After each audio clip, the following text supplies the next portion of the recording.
बिस्मिल्लाहिर्रहमानिर्रहीम। अस्सलाम वालेकुम। सदाए रमज़ान के साथ मैं हूँ आपकी मेज़बान हिना नियाज़ी और मेरे साथ हैं तस्लीम अहमद साबरी। बिस्मिल्लाहिर्रहमानिर्रहीम। अल्हम्दुलिल्लाहि रब्बिल आलमीन वस्सलातु वस्सलामु अला सय्यिदिल अंबिया वल मुरसलीन। नाज़रीन किराम, अस्सलामु अलैकुम वरहमतुल्लाहि वबरकातुहू। 6 रमज़ान इफ्तार की ट्रांसमिशन के साथ हाजिर खिदमत हैं। हमारे साथ तशरीफ़ फरमा हैं आपके पसंदीदा बहुत महबूब उलमाए किराम हज़रत अल्लामा मुफ्ती मोहम्मद अशफाक मदनी साहब। अस्सलाम वालेकुम। वालेकुम सलाम। किबला अमानत रसूल साहब, अस्सलाम वालेकुम। वालेकुम सलाम।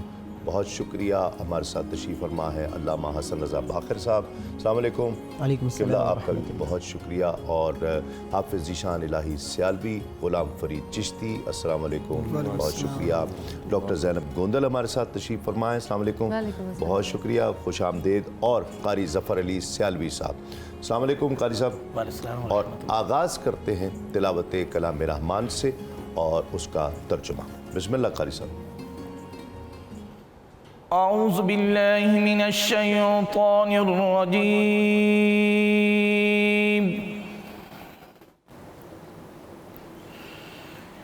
बिस्मिल्लाहिर रहमानिर रहीम।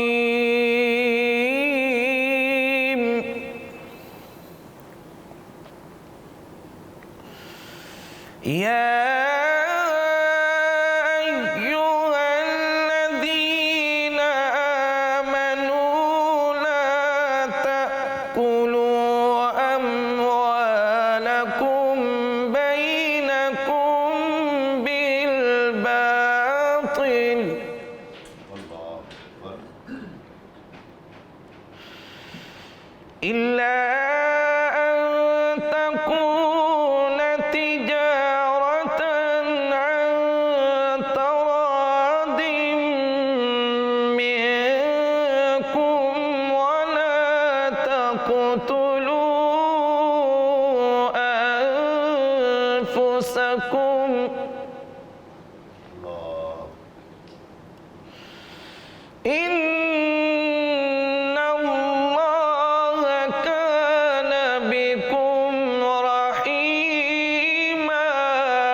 जज़ाकल्लाह जज़ाकल्लाह।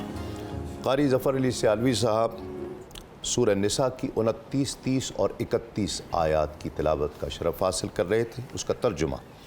ए ईमान वालो, आपस में एक दूसरे के माल नाहक न खाओ, मगर ये कि कोई सौदा तुम्हारी बाहमी रज़ामंदी का हो, और अपनी जाने कत्ल न करो, बेशक अल्लाह तुम पर मेहरबान है। और जो जुल्म ज़्यादती से ऐसा करेगा तो अन करीब हम उसे आग में दाखिल करेंगे, और ये अल्लाह को आसान है। अगर बचते रहो कबीरा गुनाहों से जिनकी तुम्हें मुमानियत है तो तुम्हारे और गुनाह हम बख्श देंगे और तुम्हें इज़्ज़त की जगह दाखिल करेंगे। अल्लाहुल अज़ीम ने सच फरमाया।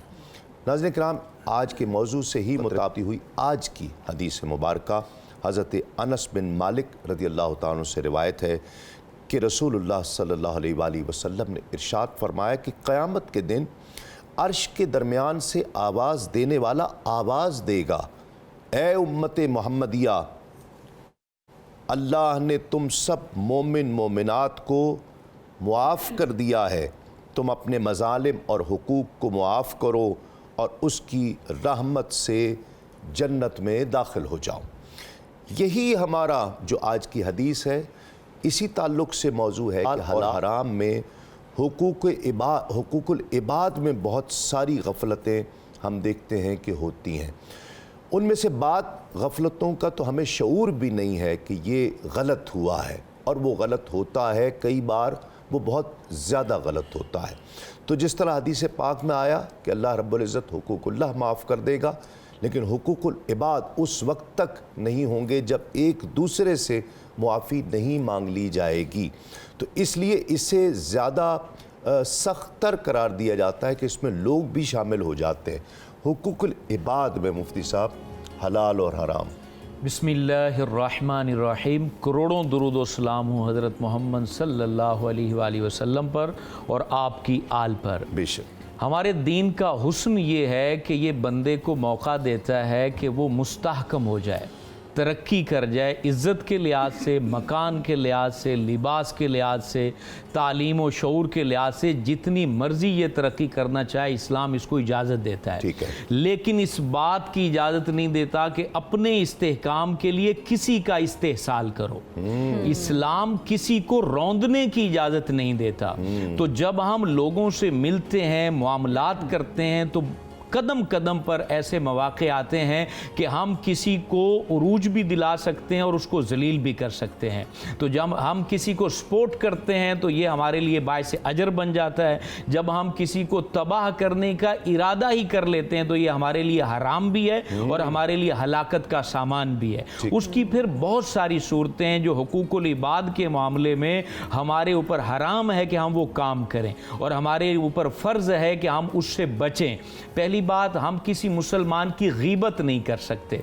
गीबत करना हमारे ऊपर हराम है कि हम मुसलमान को ऐसे डिस्कस करें कि उसकी इज्जत को जो है वो सरे बाजार जो है नीलाम कर दें। अच्छा, गॉसिप्स के नाम पे कर सकते हैं? नहीं, ये चीज़ें तो चल रही हैं, सोशल मीडिया के ज़रिए चल रही हैं, व्हाट्सएप के ज़रिए चल रही हैं। किसी का ऐब पता लग जाता है तो वो कहते हैं कि जी हम इसको गॉसिप समझ के कर रहे हैं, गीबत नहीं समझ रहे। अब असल में हमें ये चीज़ असल में किबला पता है मामला क्या है।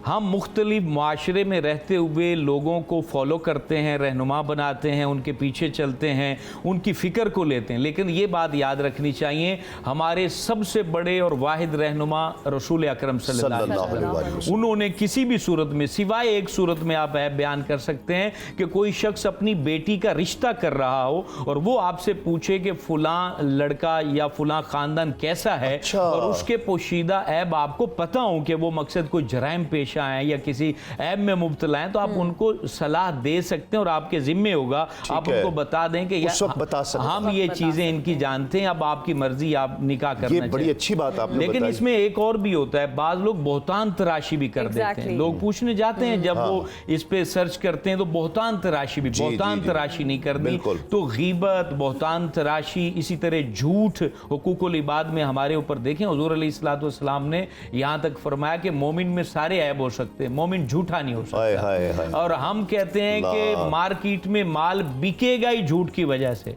झूठ नहीं बोलेंगे तो हमारा माल ही नहीं बिकेगा। सऊदी अरब में मैं एक दफ़ा खुबर में अमेरिका की कंपनी के शख्स से मिल रहा था, तो मैंने कहा ये चीज़ें कहाँ बनती?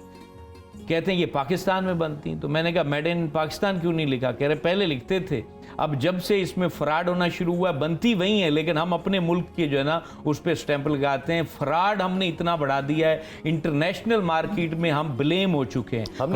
हमने उनको बहुत चीजें सिखा भी दी हैं। और नबी करीम अलैहिस्सलाम ने ये कह भी दिया कि झूठ माल बिकवा देता है, बरकत उठा देता तो है। हुकूकुल इबाद में हम झूठ से बचें। इसी तरीके से जब हम तिजारत करते हैं किबला, उसमें एक बात अर्ज करना चाहता हूँ, हुकूकुल इबाद तलफ यूं भी होते हैं, हम चीजों में मिलावट बहुत ज्यादा करते हैं, उसमें हम अल्लाह का भी हक जाया करते हैं और बंदों का भी हक जाया करते हैं। एक बंदे से हमने 100 रुपया लिया दूध का और उसको 70% पानी दे रहे हैं और 30% उसको दूध दे रहे हैं। हमने पैसे ले उससे मिर्च के और उसमें हमने बुरादा लकड़ी का मिला के उसको दे रहे हैं। तो ये जो चीजें, हम साबन ओरिजिनल के पैसे ले रहे हैं और उसको जेली जो है ना उसको 130 रुपए की वो टिकिया पकड़ा रहे हैं। तो ये सारी चीजें ऐसी हैं।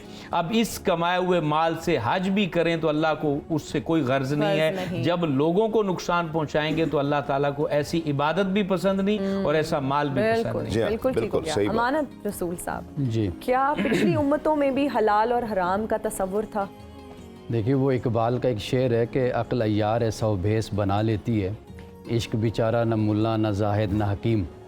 तो मामला ये है कि वो जो गॉसिप हो या वो बैक बाइटिंग हो तो वो किसी भी नाम किसी भी उन्वान के साथ की जाए तो वो बुराई बहरहाल बुराई है। नहीं, लेकिन वो यही कहते हैं, वो कायम है इस पर, कहते हैं जी हम गॉसिप कर रहे हैं, गीबत नहीं कर रहे, बुराई थोड़ी कर रहे हैं, हम तो गॉसिप कर रहे हैं। गॉसिप कर रहे हैं। आप पे जामे श्री का लिबादा पहना। अस्तगफिरुल्लाह। तो आपने जो पूछा, देखिए पहले दिन से ही अल्लाह सुब्हानहू व तआला ने हिल्लत और हुर्मत इसको वाज़े किया है।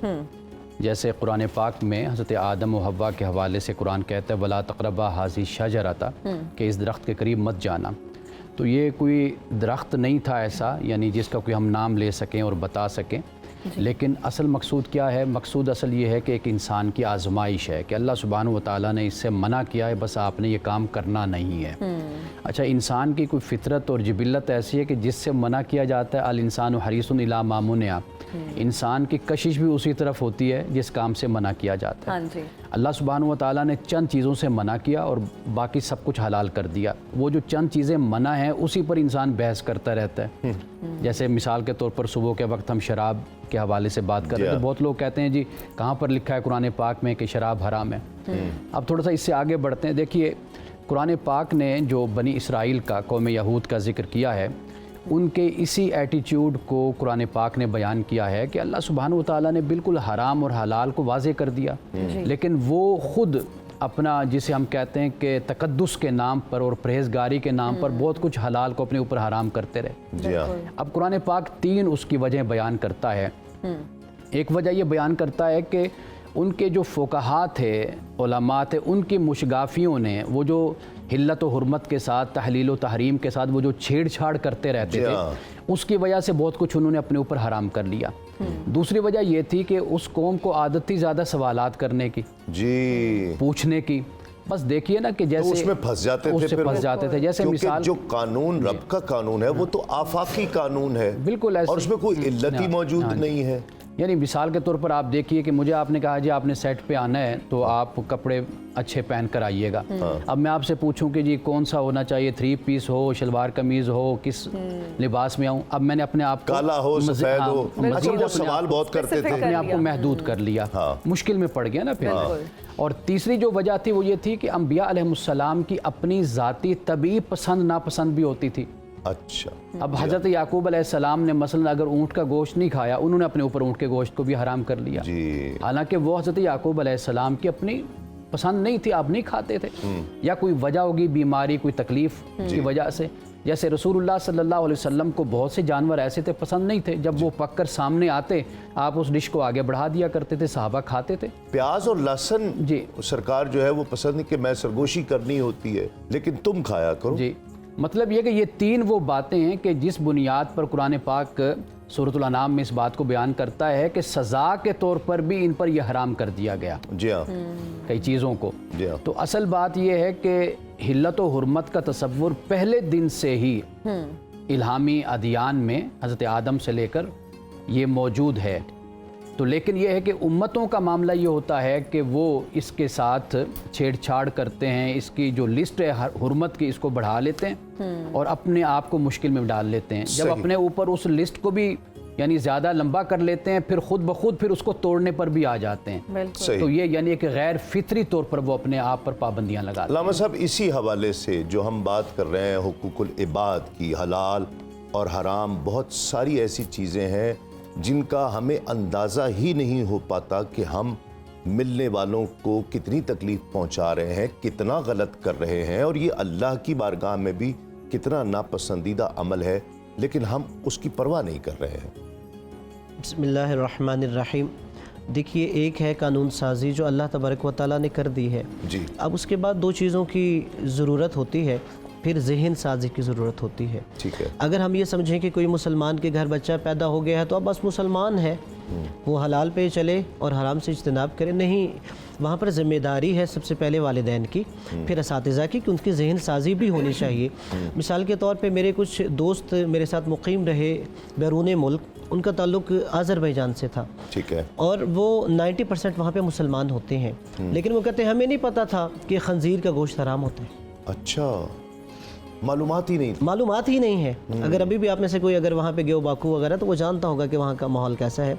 तो यानी हम सिर्फ ये कहें कि वो एक मुसलमान मुल्क है, मुसलमान घर में पैदा हुआ, तो अब उसे हलाल हराम का पता होगा नहीं। एक वो है कि जो सिर्फ मुसलमानों के घर में पैदा हुआ, अब उसके बाद वालिदैन की ज़िम्मेदारी है कि उसके लिए हलाल और हराम का तयन होना चाहिए। इसीलिए शरीयत ये कहती है कि माँ बाप को चाहिए कि जो बच्चे के लिए दरपेश चीज़ें होती हैं, वो जिन मामलात उसे की ज़रूरत होती है वो उसे तलक़ीन कर दी जाए। बचपन से ये चीज़ें उनको बताई जाएं, सिखाई जाएं, साथ की जाएं, जी, तो पता बिल्कुल लगे। ऐसा ही है। जी। अब जहन साजी के बाद फिर आगे होता है कि उस चीज़ की इम्प्लीमेंटेशन।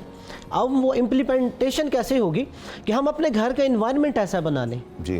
कि अगर घर में मिसाल के तौर पर मेहमान आया है और वालिद बच्चे से कह रहा है उन्हें कह दो बाप घर पे नहीं है, और फिर बाद में 1 घंटे बाद हम बच्चे से कहे बेटा झूठ नहीं बोलना, बुरी बात होती है। हाँ, तो तो कैसे क्या वो हो? तरबियत तो नहीं? कैसे पॉसिबल है? हाँ बिल्कुल जी, आप इसलिए कि ये जो हमारी औलाद है, हमारे बच्चे हैं, वो सुन के नहीं सीखते, वो देख के देख के जी सीखते हाँ, हैं। बिल्कुल। तो मसाला तो ये है कि हलाल हराम का हम बार बार तकरार भी करते हैं, लेकिन मसला आ जाता है जहन साजी का कि हम उनकी जहन साजी नहीं करते। अब देखिए, मैं मिसाल देता हूँ। मसलन मैं यहाँ पाकिस्तान में रह रहा हूँ, मैं यहाँ शराब नोशी नहीं करता लियाज़ुबिल्लाह, और एक शख्स वो ही है, वो किसी ऐसे मुल्क में रह रहा है कि जहाँ पानी की तरह से शराब मिलती है, वो भी नहीं कर रहा, लेकिन दोनों के अजर में फ़र्क है। वाह वाह वाह वाह, बहुत अच्छी बात। मुझे शराब नोशी न करने का अजर मिलेगा, वो और है, और एक वो है कि जो सुबह शाम ऐसी महफिलों या ऐसे मुआशरे में रहता है कि वहाँ पे वो देखता फिर भी नहीं करता, उसका अजर और होता है। वाह, तो वाह। इसी तरह अगर आप एक बंदे को जो है अपने कमरे के अंदर बंद कर दे और वो शाम को बाहर निकले, उसके लिए गुनाह के असबाब भी नहीं थे, और वो कहे मैं तो सुबह से शाम तक एक गुनाह भी नहीं किया, और इसी बंदे को आप मार्केट में बिठा दीजिए, फिर वो कहे मैंने धोखाधड़ी नहीं की, मैंने झूठ नहीं बोला, मैंने गीबत नहीं की, तो फर्क ये उसके है। लिए कमाल होता है। फर्क है। और यही तो अल्लाह तबारक व तआला ने जो इंसान को आजमाइश में मुब्तला किया है, अल्लाह ने हमारे इरादे और इख्तियार की आज़ादी को सल्ब नहीं किया। जी हाँ। अल्लाह ने मुझे इख्तियार दिया है, मेरे सामने 2 गिलास रखे हुए हैं, वो पानी का है, शराब का है, मैं जिसकी तरफ चाहूँ अपना हाथ बढ़ा दूँ, और यहीं से इंसान का कमाल जाहिर होता है। सही। और वहीं से जो मेरी जहन साजी या मेरी तरबियत है उसकी अक्कासी होगी। और मैं यहाँ पर यही अर्ज़ करूँगा कि हमें ज़्यादा चीज़ की ज़रूरत यह है कि ठीक है हम फ़ख्र करते हैं मुसलमान हैं, हमें अपनी कौम की जहन साजी की ज़रूरत है, यकीनन, और बहुत। फिर उन्हें कानून साजी के बाद उसकी इम्प्लीमेंटेशन है अपने घरों में, अपने माशरे में, या जिस हम स्कूल में भेजते हैं, यूनिवर्सिटी हर में सतह भेजते हैं, पर हर उसको सतह पर यकीन किया बहुत जाए। ज़रूरी है। बिल्कुल। उसकी इम्प्लीमेंटेशन की ज़रूरत है। कलाम शामिल करते हैं जी। गुलाम फरीद चिश्ती हमारे साथ तशरीफ फरमा है। बिस्मिल्लाह।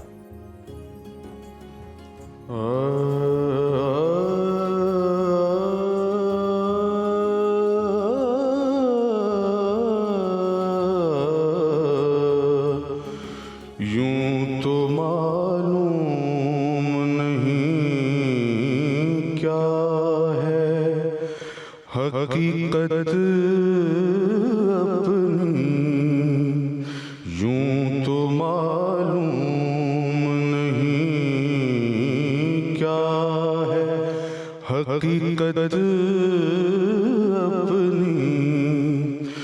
मुस्तनद है दरे हसान से निस्बत अपनी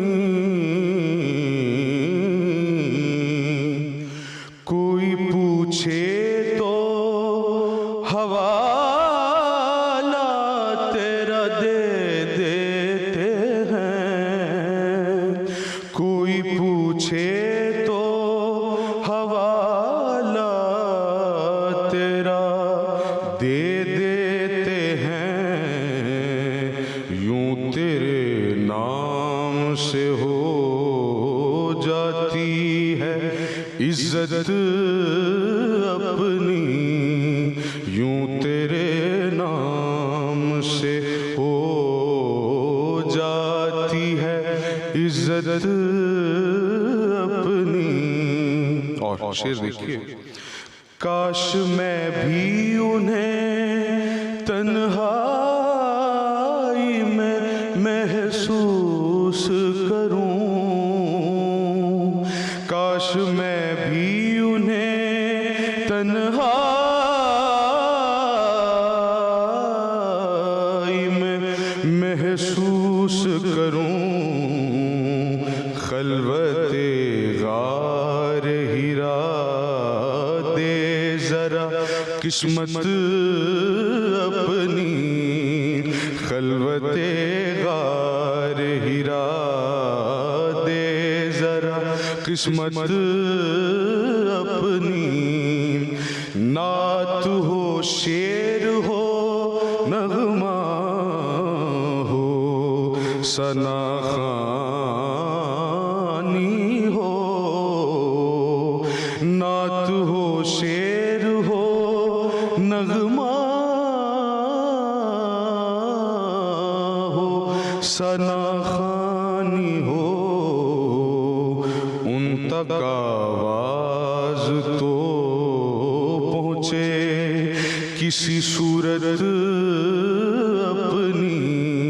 और इसका मतलब है खुद को कहते हो गुलाम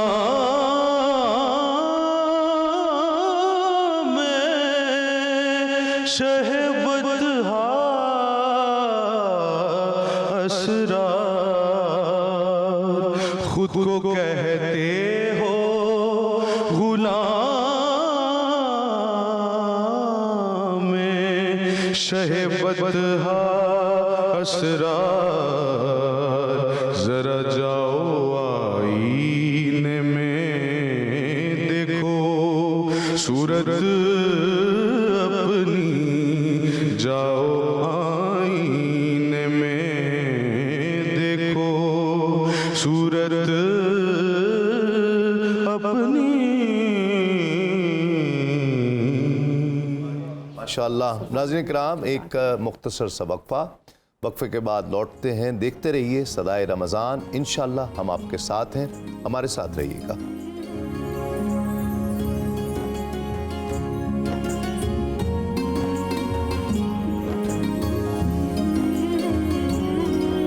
सदाए रमज़ान में आपको खुशामदीद कहते हैं और अब वक्त हुआ चाहता है हमारे किचन सेगमेंट का, जहां शेफ़ अनम और प्यारी सी होस्ट माहम जाहिद ज़बरदस्त खाने बना रही हैं। So over to Maham and chef Anam.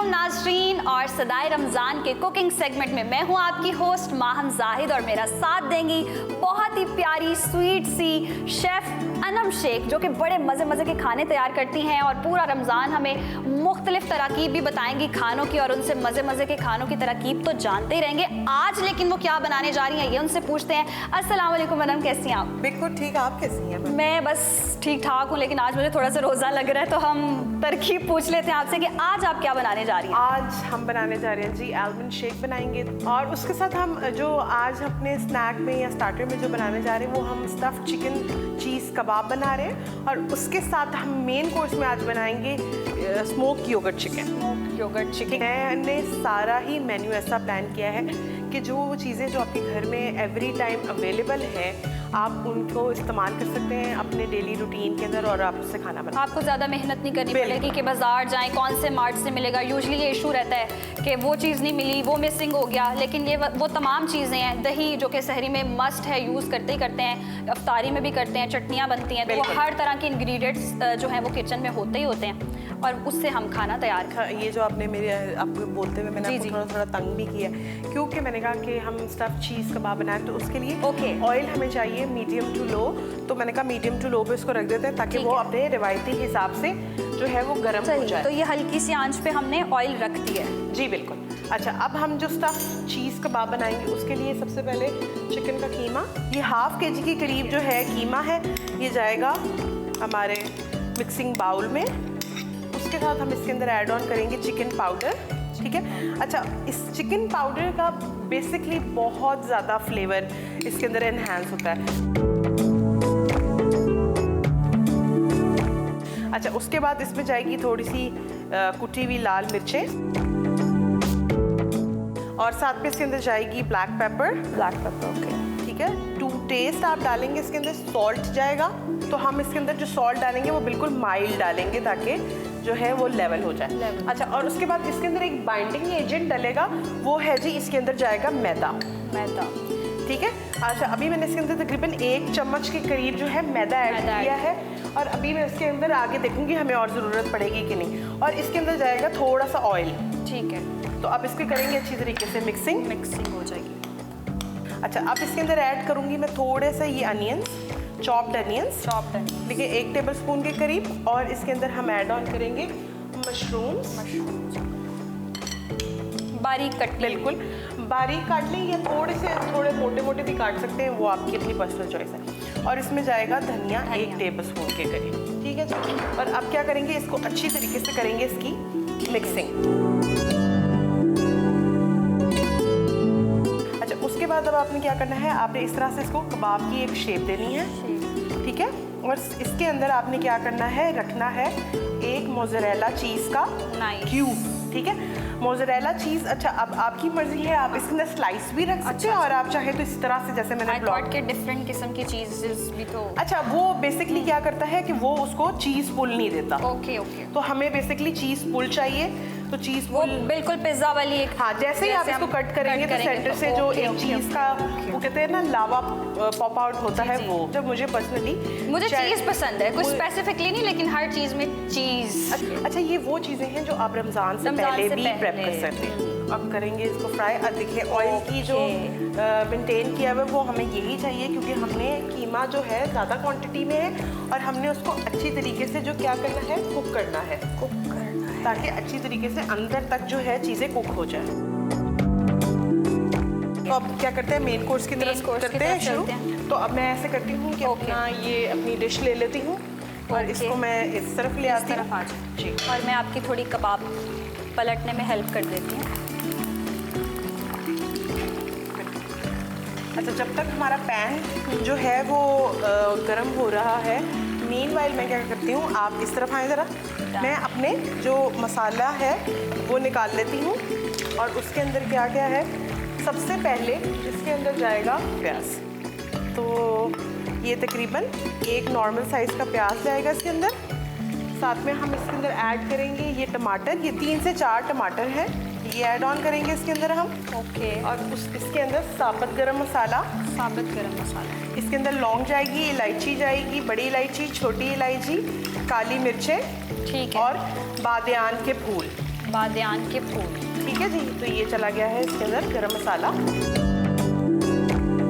अच्छा, अब ये देखिए चीज़ पॉप आउट होना शुरू हो गई, ये इसका जो है हमारा ये बिल्कुल कबाब रेडी हो गए।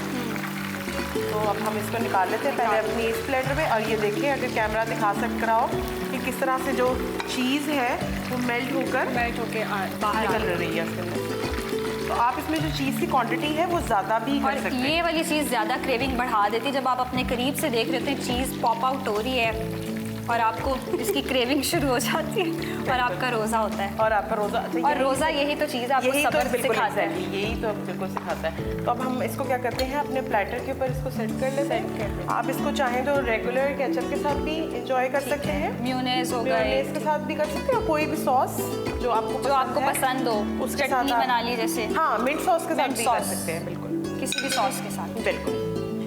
ये हमारे कबाब हो गए हैं चिकन रेडी, चीज़ कबाब जो है वो हमारे रेडी हो गए हैं।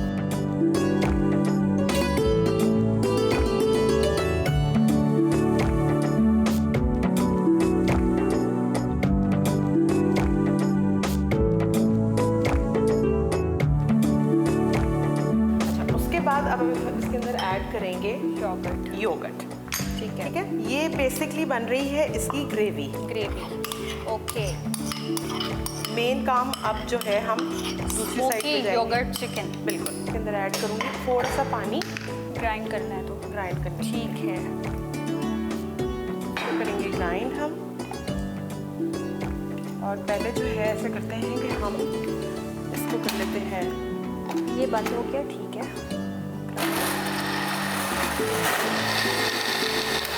ये हमारी ग्रेवी जो है वो रेडी हो गई है। अब हम क्या करेंगे, इसमें हम 1 कप के करीब ऑयल ऐड करेंगे। 1 कप ऑयल। चिकन, अब ये चिकन कितना है? ये तकरीबन 1 kg के करीब जो है चिकन।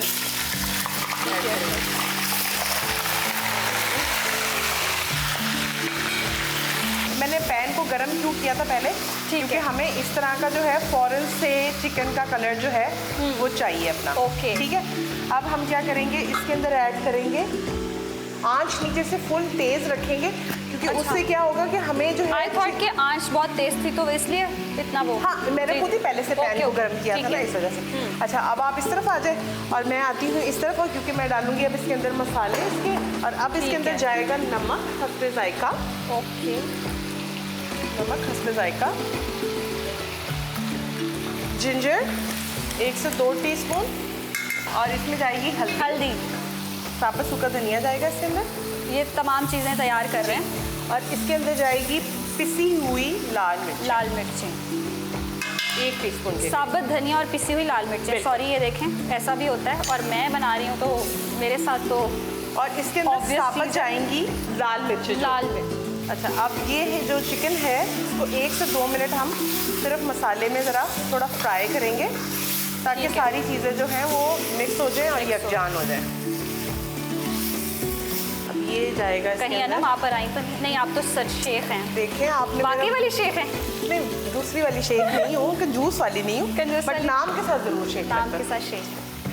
तो अब ये जो है हमारा ग्रेवी इसके अंदर डल गई है, और अब हम इसको कुक करेंगे। अब थोड़ा आराम आया है हमारे सालन को और कानों को। शड़ हो रही है सारी।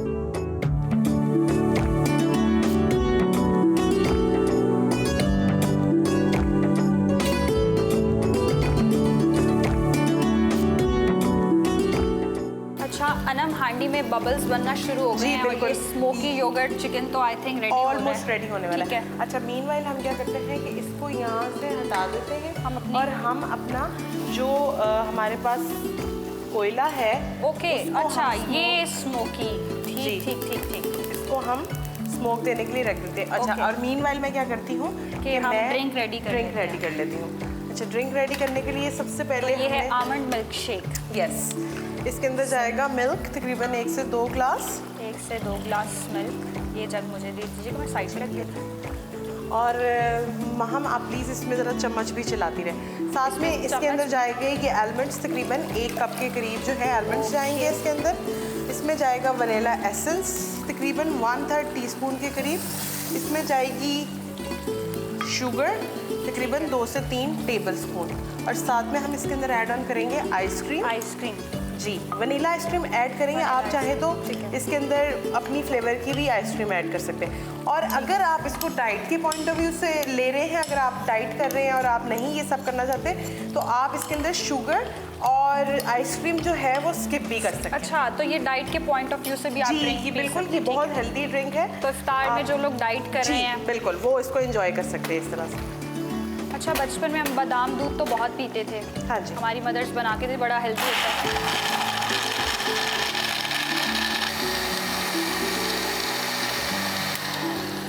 और ये जो है हमारा आलमंड मिल्क शेक जो है वो हो गया है रेडी। अच्छा, ये बड़ी हेल्दी रूटीन होती है। मैं और मेरा भाई ना अपने अपने बादाम जो हैं वो रात में भिगो के रखते हैं और सुबह में खाते हैं। अच्छा, वाह। तो सहरी में भी आप याददाश्त तो देखें अच्छी रहती है, आपकी मेमोरी भी बहुत अच्छी रहती है। अच्छा, यहाँ पे दिमाग तेज होगा तो सब कुछ तेज ही होगा। और ये हमारा आलमंड मिल्क शेक जो है वो रेडी हो गया है।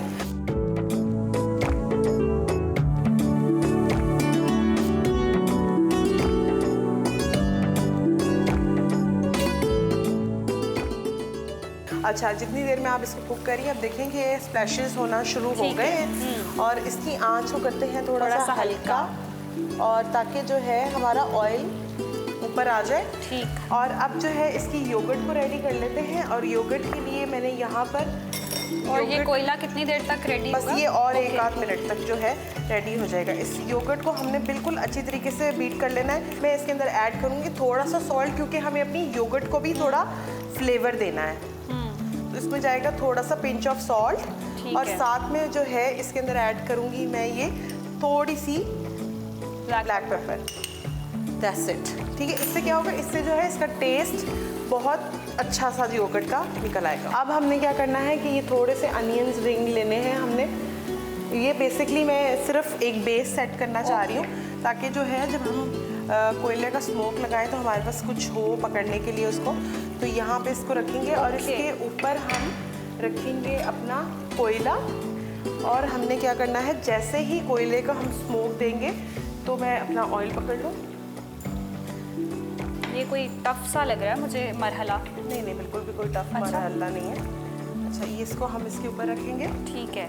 ठीक है, अनियन के ऊपर आपने रखी है। अच्छा, डायरेक्ट नहीं आपने रखा? डायरेक्ट रखने से जो है वो चीज़ एक तो होती। अच्छा, और साथ ही हमने क्या करना है, इसके ऊपर थोड़ा सा ऑयल ड्रिजल करेंगे और इसको हम और कवर कर देंगे और नीचे से है वो चूल्हा बंद कर देंगे। ठीक हो गया। ठीक है जी, ये कलर कॉम्बिनेशन हो ना, खाने के साथ मैच कर रहे हैं, और इसको हम मैच करें, सॉरी कंट्रास्ट ऐसा हो जाएगा। और ये अनियंस बताइए, आपने स्मेल की होगी। जी, वो बड़ी स्मोकी सी कोयले की खुशबू आ रही है। और अब हम अपने वेरी नाइस। और ये मैं खुशबू जो महसूस कर रही हूँ इस वक्त, ये मैं ही बता सकती हूँ। और अब ये जाएगा इसके अंदर चिकन। अच्छा, बस अब क्या करेंगे, सबसे पहले जो है अनियन रिंग्स जाएंगे। पहले थोड़े से अनियन रिंग्स जी, पहले थोड़े से जाएंगे ऊपर। ठीक है, और उसके बाद जो हमने इसकी योगर्ट रेडी की है वो योगर्ट जाएगी इसके ऊपर। अच्छा, गरम गरम पे डाल दें? जी, गरम गरम पे। तो ऐसा तो नहीं वो गर्म में चीज़ डाले तो पानी छोड़ देता है योगर्ट? अच्छा, और ये थोड़ी सी सेव कर लेंगे, ये भी हमारे पास रिमेनिंग पड़ा हुआ है। और उसके ऊपर जाएंगे ये फ्राइड अनियंस। ये आपने ऑलरेडी पहले से फ्राई करके रखे हुए थे अनियंस, वो आपने जाएंगे इसके ऊपर अनियंस। और रेस्ट जो हमारे थोड़े से जो वो है अनियन रिंग्स, ये अनियन रिंग्स। और लास्ट में थोड़ा सा कलर ब्रेक करने के लिए हम इसके अंदर ऐड करेंगे कुछ ग्रीन अनियन, पुदीना। That's it. तो ये हमारा स्मोकी योगर्ट चिकन जो है रेडी हो गया। रेडी हो गया जी। हम तो हमारे स्टफ चिकन चीज़ कबाब जो है वो रेडी हो गए हैं। साथ में हमने स्मोकी योगर्ट चिकन बनाया है और आलमंड मिल्क शेक भी जी, ready और है। तीनों चीज़ें देखने में बहुत मज़ेदार लग रही हैं। मैं खा के बताऊंगी, और आप लोग भी कमेंट सेक्शन में बताइएगा कि आप किस तरह की रेसिपीज़ पसंद करते हैं, वो तरह की भी हम ऐड करेंगे। और कल मुलाकात होगी एक नई और मज़ेदार सी रेसिपी के साथ। हमें दीजिए इजाज़त, अल्लाह हाफ़िज़।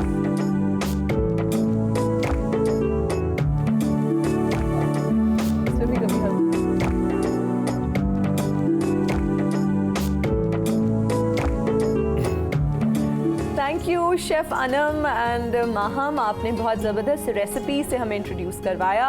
बहुत डिफरेंट थी। और जो दही आपने एंड पे पोर की वो थोड़ा हम उस पर डिस्कशन भी कर रहे थे कि गरम गरम सालन पे गरम सालन पे ठंडी दही लगा दी, दही लगा दी, मतलब वो दही का तड़का लगा दिया। वो हम उस पर ब्रेक में भी अभी मजीद डिटेल से डिस्कस करेंगे। बट सब चीज़ें बहुत अच्छी लग रही थी। और मेरी जितनी भी अभी तक आपने रेसिपीज़ बनाई हैं, जो आप ड्रिंक्स बनाती हैं, जैसे आज आपने आमंड शेक बनाया, बहुत ज़बरदस्त लग रहा था। और किसी दिन हम बादाम की अफादियत पर भी डॉक्टर साहिबा से बात करेंगे। लेकिन जब आप ब्रेक्स के बाद आएंगे तो हम बात करेंगे पपीते की अफादियत पे। अल्लाह, पपीता तो बहुत अच्छी चीज, मेरा पसंदीदा। लेकिन मुझे ना उसका टेस्ट नहीं पसंद साबरी साहब। नहीं, मीठा पपीता जो कराची में होता है ना जी, बहुत शानदार। अच्छा, देखते रहिए सदाए रमजान।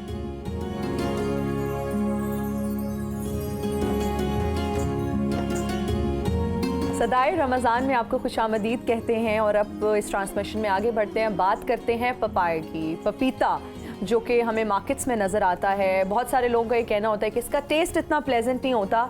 बहुत सारे लोग इसको फ्रूट चाट में मिक्स करके खा लेते हैं, बहुत सारे लोग फिर इसको मिल्क शेक में भी जो है वो इस्तेमाल करते हैं। लेकिन साबरी साहब ने हमें बताया कि कराची का पपीता कराची का पपीता इतना खुश जायका होता है, इतना मीठा होता है, बहुत ज़्यादा। Really? अब मैं तो मतलब मैंने जिंदगी भर खाया है और बचपन में नहीं खाते थे, जरा अजीब लगता था हमें, लेकिन जब बड़े हुए और इसकी इफादियत पता चली, अब बहुत सारी इफादियत तो हमें डॉक्टर साहबा बताएंगी, क्योंकि कहते हैं कि पपीता जो है वो फलों का डॉक्टर होता है। बिल्कुल बिल्कुल। जिस तरह अब ये हम में डॉक्टर है ना, डॉक्टर है वो, इसी पपीता तरह फलों में पपीता डॉक्टर है। और फिर उसको ऐसा ठीक है, बिल्कुल सही फूड भी कहा जाता है। एग्जैक्टली, सुपर फूड इसलिए भी कहा जाता है क्योंकि बहुत सारे फ्रूट्स ऐसे होते हैं जो आपके एस्थमा को ट्रिगर करते हैं। अच्छा। लेकिन ये उन फ्रूट्स में से है जो आपके एस्थमा को ट्रीट करता है।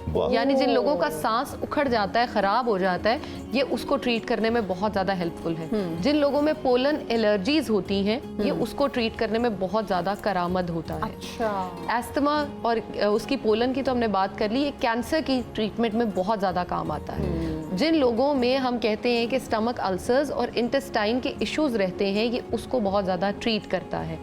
और अच्छा, पपीते में 2 टाइप्स आती हैं, जैसे हम पहले बात कर रहे थे कि डायबिटीज़ को ये क्योर करने में हेल्प करता है, उनके लिए बहुत ज़्यादा फ़ायदेमंद है। तो बात ये हो रही थी कि मीठा बहुत ज़्यादा या ना मीठा। पपीते में 2 टाइप्स मिलती हैं, जो एक बहुत ज़्यादा पीला यानी पका हुआ होता है, वो ज्यादा मीठा होता है, और जो ग्रीन वाला होता है वो जरा कम मीठा होता है। उसका टेस्ट जरा, जैसे हम कहते हैं कि बहुत ना मीठा ना नमकीन मिक्स होता है, कसीला सा होता है। हाँ बिल्कुल। उसको हम शुगर पेशेंट्स को दें तो उसका ज्यादा अफादियत होती है उनके लिए। ये ब्लड प्रेशर को कंट्रोल करने और लोअर करने में बहुत ज्यादा हेल्पफुल होता है। यूरिक एसिड कोलेस्ट्रॉल को बहुत ज्यादा कम करता है।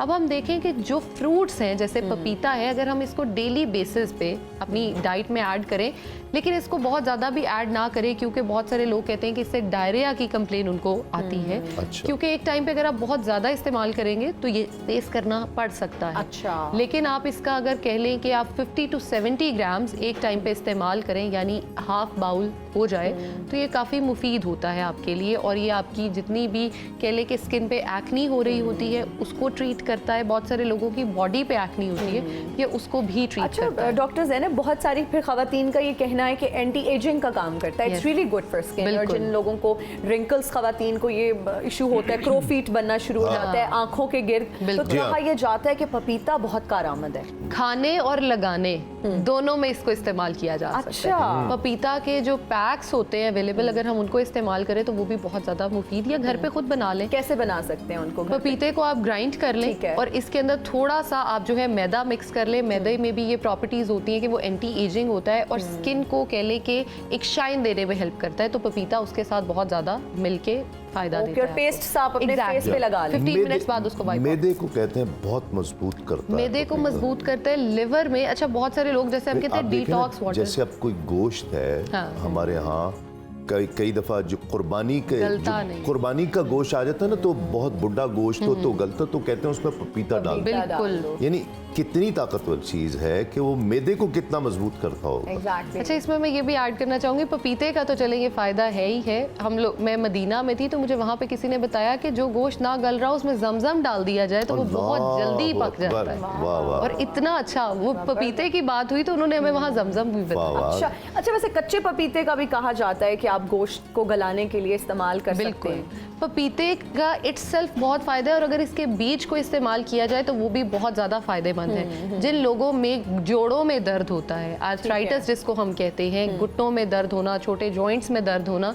ये उससे बहुत ज़्यादा तो प्रिवेंट डॉक्टर करता ज़ैनब, है। किन लोगों को पपीते का इस्तेमाल नहीं करना चाहिए?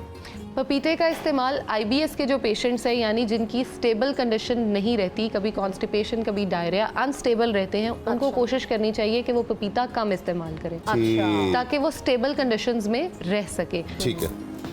और हम अब ये एक मुकाबला भी यहाँ करेंगे वक्फे में, कच्चा पपीता पक्का पपीता, कच्चा पपीता Tongue पक्का twister है। पपीता, और देखते हैं कि ये सबसे ज़्यादा कौन कह पाता है। एक वक्फे के बाद लौटते हैं इस यकीन के साथ आप कहीं नहीं जाएंगे। देखते रहिए सदाए रमज़ान।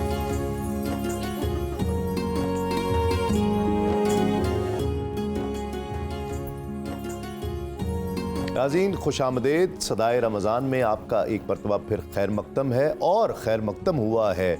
बहुत प्यारे प्यारी बच्चियां हमारे पास, रोज़ेदार बच्चियां मौजूद हैं, और हिना उनके पास हैं, तो हिना उनसे बात भी करेंगी। फिर हम आपको एक स्टोरी भी आज सुनाएंगे, आपसे कुछ स्टोरी सुनेंगे भी, ठीक है। रोज़े से निढाल हुए हुए हैं सारे बच्चों का रोज़ा लग रहा है। अस्सलाम वालेकुम, क्या नाम है आपका? अनाबिया।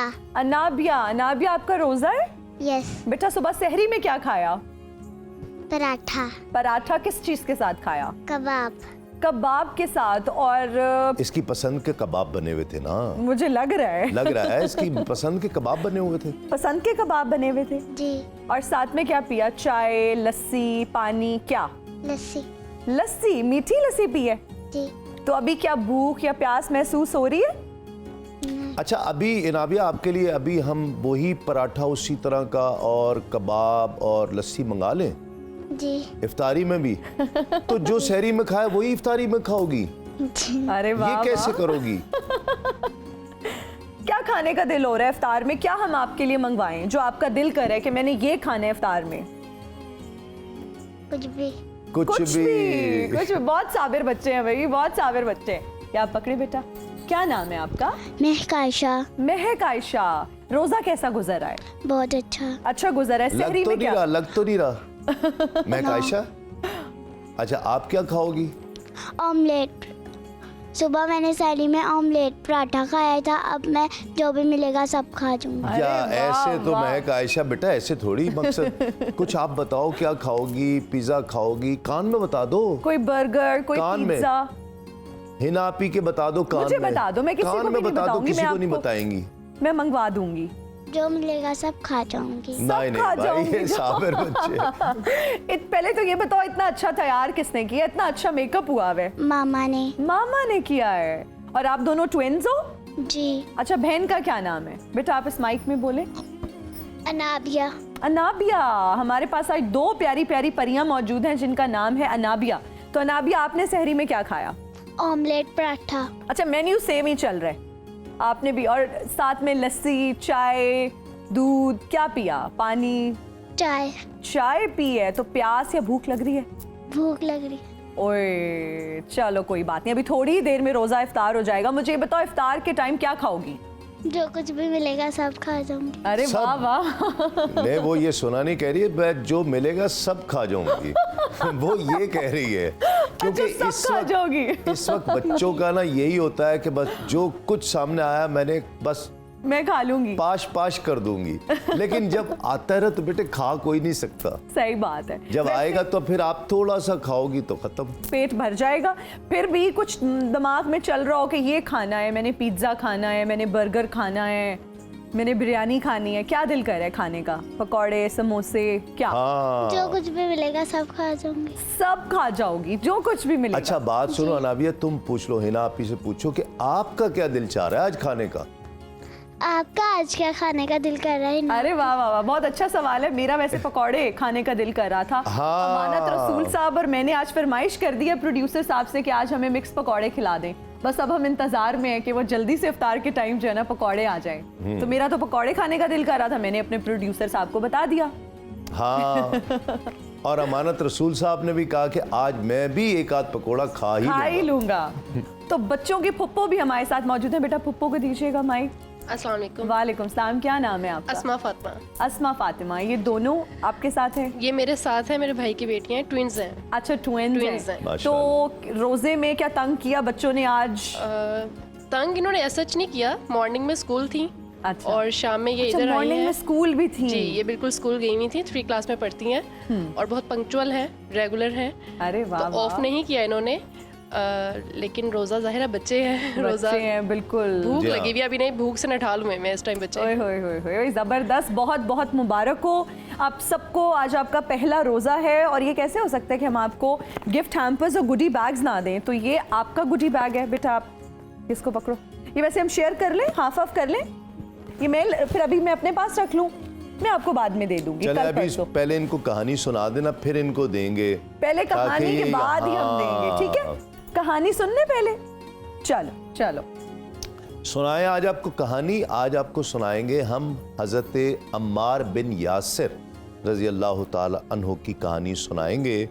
उसवा सहाबा में हज़रत अम्मार बिन यासिर रज़ी अल्लाह ताला अन्हु जो थे, ये सहाबी रसूल और बहुत अजीम सहाबी रसूल, बहुत साबिक़ून अल-अव्वलून कहते हैं उसे, जो पहले ईमान लाने वाले वो लोग, उन लोगों में हज़रत अम्मार बिन यासिर का शुमार होता था।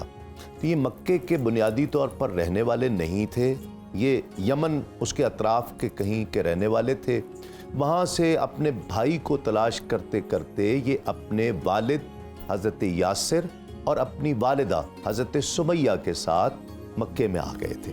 तो दर हकीकत मतलब देखा जाए तो अपने भाई की तलाश में आए थे, लेकिन असल में तो अल्लाह का दीन उन्हें बुला रहा था। आका अलैहिस्सलाम से मुलाकात हुई और सबसे पहले जो लोग ईमान लाए हज़रत अम्मार बिन यासिर और उनके वालिदैन दोनों उन्हीं में से थे। तो आपको पता है जब आका अलैहिस्सलाम ने अपनी नबूवत का ऐलान फरमाया था तो कुफार जो थे वो दुश्मन बन गए थे, है ना? आपने पढ़ा होगा, कुफार तो दुश्मन बन गए थे और जिन जिन लोगों ने ईमान कबूल किया था, इस्लाम कबूल किया था, उन पर जुल्म करते थे। तो जिन पर जुल्म करते थे वो लोग जो इस्लाम लाए, जिनके कबीले मजबूत थे, बड़े कबीले थे, वो किसी को मारने नहीं देते थे। तो जो कमज़ोर लोग थे ना कुफार, उन पर ये अबू जहल, उमैया, ये सब ना उन पर जुल्म करते थे। तो हज़रत अम्मार बिन यासिर, उनका ख़ानदान भी वही था कि जिनका मक्के में कोई कबीला नहीं था। तो इन पर बहुत जुल्म होता था, बहुत ज़्यादा। तपती हुई रेत पर लिटाते थे, अंगारे। फिर हज़रत सुमैया जो हज़रत अम्मार की वालिदा थी, उनको शहीद कर दिया, मार दिया अबू जहल ने। और ये इस्लाम की सबसे बड़ी शहीदा हैं, सबसे पहली शहीदा हैं। इस्लाम की सबसे पहली शहीदा कौन? अनाबिया कौन है? हज़रत सुमैया। हज़रत जरा बोलो माइक में इस्लाम की सबसे पहली शहीदा कौन है? हज़रत सुमैया। हज़रत सुमैया, हज़रत अम्मार की वालिदा। और फिर आका अलैहिस्सलाम से बहुत प्यार करते हज़रत अम्मार बिन यासिर, फिर हिजरत में भी साथ रहे। आका अलैहिस्सलाम जब क़ुबा की मस्जिद बनी, पहली मस्जिद इस्लाम की, उसको बनाने में भी हज़रत अम्मार ने बहुत मेहनत की, बहुत कोशिश की, ये एज़ाज़ पाया। और हज़रत अम्मार जो है वो हुजूर से बेइंतहा इश्क करते थे, मोहब्बत करते थे, ठीक है? तो एक दफ़ा जब मस्जिद नबवी शरीफ की तामीर हो रही थी तो उस वक्त सब पत्थर लेकर आ रहे थे। तो हज़रत अम्मार सब एक एक पत्थर उठाकर ला रहे थे, हज़रत अम्मार दो दो पत्थर उठाकर ला रहे। कितने बहादुर थे हज़रत अम्मार। जब दो दो पत्थर ला रहे थे तो सहाबा ने उनसे प्यार के साथ मिज़ाह किया और उनको ऐसे मारा। तो उन्होंने आकर अर्ज़ की, या रसूल अल्लाह, देखें ये मुझे मार रहे हैं। वो प्यार से कहा कि मुझे मार रहे हैं। तो उन्होंने कहा ये तुम्हें नहीं मारेंगे, तुम्हें एक बागी गिरोह कत्ल करेगा, जो तुम उसे जन्नत की तरफ बुला रहे होगे, वो तुम्हें दोज़ख की तरफ बुला रहा होगा। तो आका अलैहिस्सलाम ने उनसे उस वक्त भी प्यार किया। और ये भी रिवायात में आता है कि हज़रत उमर फ़ारूक रज़ी अल्लाह ताला अन्हु ने हज़रत अम्मार की कमर का बोसा भी लिया था। तो ये बड़े मकबूल सहाबी थे, महबूब सहाबी थे तमाम सहाबा किराम में। हुजूर भी इनसे बहुत मोहब्बत करते थे, प्यार करते थे, और इनके वालिदैन को जन्नत की बिशारत आका अलैहिस्सलातु वस्सलाम ने दुनिया में अता फरमाई। हज़रत यासिर को भी शहीद किया गया, हज़रत सुमैया को भी, जो इस्लाम की सबसे पहली शहीदा थी। तो हज़रत अम्मार बिन यासिर, उसके बाद फिर सिफ़ीन के मकाम। लेकिन उससे पहले हज़रत अबू बकर सिद्दीक़ रज़ी अल्लाह तआला अन्हु के दौर खिलाफत में जब एक शख्स था मुसैलमा कज़्ज़ाब, जिसने नबूवत का झूठा दावा किया था, उसको कत्ल करने के लिए, उससे मुकाबला, उससे जंग करने के लिए जो लश्कर गया था, हज़रत अम्मार उसमें भी शामिल थे। सारी जंगों में हज़रत अम्मार ने कम व बेश सब में शिरकत फरमाई, और फिर सिफ़ीन के मकाम पर जंग में हज़रत अम्मार बिन यासिर की शहादत हुई, और हज़रत मौला कायनात मौला अली और मुर्तज़ा रज़ी अल्लाह ताला अन्हु ने आपका जनाजा पढ़ाया था, और सिफ़ीन के मकाम पर ही आपको दफन किया गया था। और हाँ, एक और बात, ये वो हस्ती हैं कि जिन्हें इनकी वसीयत पर, कि शहीद जिंदा होता है ना, हाँ जी, इनकी वसीयत पर उन्होंने कहा था कि मुझे मेरे जो खून में लथपथ कपड़े हैं, मुझे इसी तरह दफन करना, मैं रब की बारगाह में इन्हीं कपड़ों, इस खून आलूद कपड़ों के साथ पेश होना चाहता हूँ। तो फिर हज़रत अम्मार को उसी लिबास में, कफन नहीं दिया गया था, उसी लिबास में, खून आलूद लिबास में ही उन्हें दफन किया गया था। नमाज जनाजा मौला अली ने पढ़ाई थी। ये थी आज हज़रत अम्मार बिन यासिर की कहानी। याद रहेगी? ठीक है, बात है, याद रहेगी। अनाबिया याद रहेगी आपको? याद रहेगी अनाबिया, बताओ। जी याद रहेगी जी। भूलोगी तो नहीं? अच्छा चलो बताओ, सबसे पहली इस्लाम की शहीदा का नाम क्या था? हजरत हाँ, आमना। हजरत सुमैया। हजरत सुमैया। रोजा लग रहा है। चले फिर भी हम आपको अब दे दें गिफ्ट हैम्पर जो हमने प्रॉमिस किया था। जी दे दें, बिल्कुल दें। तो ये है गिफ्ट हैम्पर, गुडी बैग आपका। Thank you, this is for you, welcome. और ये है आपकी सिस्टर के लिए, नाबिया के लिए, वेलकम जी। जी तो वक्फा, और वक्फे के बाद इंशाअल्लाह लौटते हैं इस यकीन के साथ, आप कहीं नहीं जाएंगे, देखते रहिए सदाए रमज़ान।